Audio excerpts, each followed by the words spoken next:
Well, since Nicolás Maduro was re-elected president of Venezuela last month, he has acknowledged that some things have not gone well and announced an amnesty for political prisoners, but did not specify how many will be released.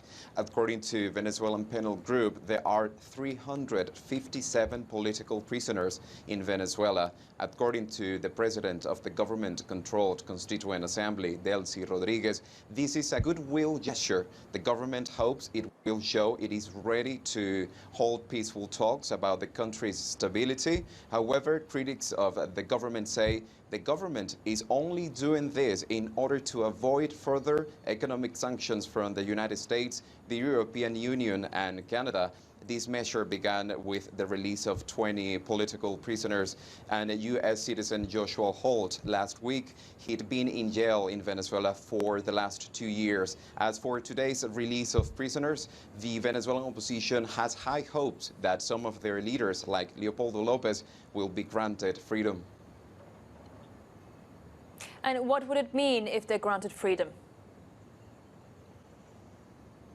Well, for leaders like Leopoldo Lopez, as he has been one of the most vocal and powerful opposition leaders, to have him back in Venezuela politics will give back the opposition some of the strength that's been lacking for some time now. But it could help to move forward negotiations between the government and the opposition groups. In the past, the opposition has stated that the release of political prisoners was critical for talks to continue.